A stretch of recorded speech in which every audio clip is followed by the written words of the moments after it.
से चूक गए तो फिर आगे पता नहीं ये मौका दोबारा मिलेगा या नहीं मिलेगा। तो ये बहुत अहम चुनाव है हमारे लिए भी और देश के लिए भी। आप लोग अच्छी तरीके से वाकिफ है देश में क्या हालात चल रहे हैं, मुझे ज्यादा कहने की जरूरत नहीं है, लेकिन आप लोग सब समझते हैं कि क्या सब हमारे लिए किया जा रहा है। कोई वर्ग ऐसा नहीं है जो इस सरकार में अपने आप को प्रताड़ित न महसूस कर रहा हो, चाहे वो किसान हो, मजदूर हो, बेरोजगार हमारे भाई हैं। यहाँ पर भर्ती होती है तो पेपर लीक पहले हो जाते हैं। तो सारे मुद्दे आप लोगों के सामने हैं। ये सरकार किसी का भला नहीं चाहती, सिर्फ कुछ पूंजीपतियों का भला चाहती है और उन्हें पैसे, सरकारी जितनी भी संस्थाएं हैं उन्हें बेचती है और दूसरे हाथ से उनसे पैसे ले लेती है इलेक्टोरल बॉन्ड के जरिए। तो ये सारे मुद्दे हैं और जब कोई व्यवस्था इतनी बिगड़ जाए तो हमारा फर्ज है कि हम उसमें बदलाव लाएं और बदलाव का जरिया सिर्फ वोट का होता है। तो ये वोट जो आपका है ये बहुत कीमती है और मेरी आप सबसे यही अपील है कि आने वाली 19 तारीख को आप अपने वोट का सही उपयोग करें। हमारा चुनाव बहुत मजबूत है, सब जगह से समर्थन मिल रहा है, 36 बिरादरी साथ लग रही है क्योंकि नाराजगी इतनी है सरकार से भी, यहाँ के प्रत्याशी से भी। तो आप सब मेरे भाई हैं, मेरे बड़े बुजुर्ग हैं। मैं आपसे वोट मांगने नहीं आई बल्कि आपकी जिम्मेदारी लगाने आई हूँ कि ये आपका चुनाव है। अब आपको इस चुनाव की जिम्मेदारी संभाल के जितने भी आप अपने आसपास के साथी, पड़ोसी, दोस्ती यारी में जितने भी लोग हैं, जितने को भी आप इकट्ठा कर सको, आपको उन्हें अपनी तरफ लाना है, इकट्ठा करना है सबको जोड़ के, क्योंकि एक बिरादरी से कभी कोई चुनाव नहीं जीता जाता। हमें सबके सहयोग की जरूरत है, सबके साथ की जरूरत है, सबके साथ से ही ये चुनाव जीता जाएगा।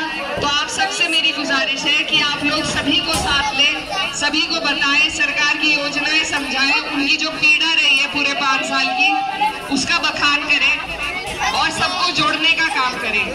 ये चुनाव बहुत अहम है हमारे देश के लिए भी, हमारे लिए भी। अगर कोई हम पे जुल्म करेगा और हम उसे अपना जवाब न दे सके, अपना विरोध न बता सके, तो फिर हमारा इस मुल्क में जीने का कोई मकसद नहीं रहता। न कोई कहीं हमारी सुनवाई होगी, न कोई हमारी अगुवाई करेगा। तो ये मौका है, बहुत बड़ा मौका हमें मिला है और मिला भी इसलिए क्योंकि मेरे वालिद साहब ने बहुत मेहनत कर रखी है सबके बीच में। आप लोगों ने उनका बहुत साथ दिया हमेशा, मेरी अम्मी का साथ दिया, मेरे भाई का साथ दिया। आज मैं आपकी बच्ची, आपकी बहन आपके बीच में हूँ और आपसे यही गुहार करने आई हूँ कि अब मुझे भी आप सबके साथ की जरूरत है और अगर आप लोग साथ रहे तो इंशाल्लाह आपकी आवाज को मैं पार्लियामेंट तक बुलंद करने का काम करूँगी।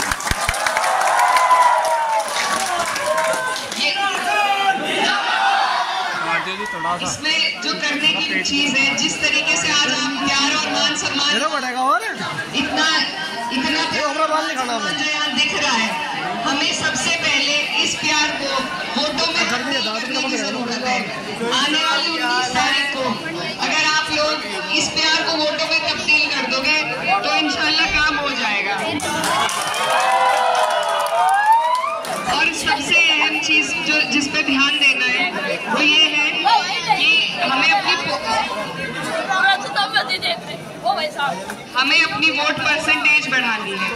कोई भी चुनाव अगर हम जीतेंगे तो वोट परसेंटेज के बढ़ने से ही जीतेंगे। रमजान का महीना है, ईद आने वाली है, हमारे कुछ भाई बाहर भी होंगे, काम पे गए हुए होंगे।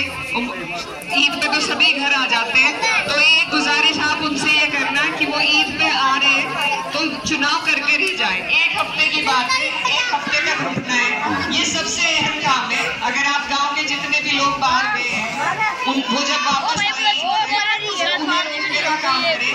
1 हफ्ते तक वो अगर रुक जाए, 11-12 में हो जाएगी और 19 में चुनाव है, तो 1 हफ्ते तक आपको उन्हें रोक के रखना है, क्योंकि चुनाव में वोट परसेंटेज से ही अपनी जीत का रास्ता निकलेगा।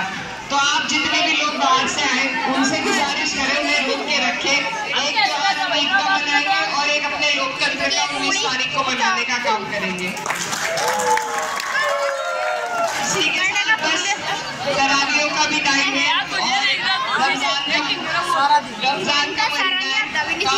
मेरी गुजारिश है कि दुआओं में भी याद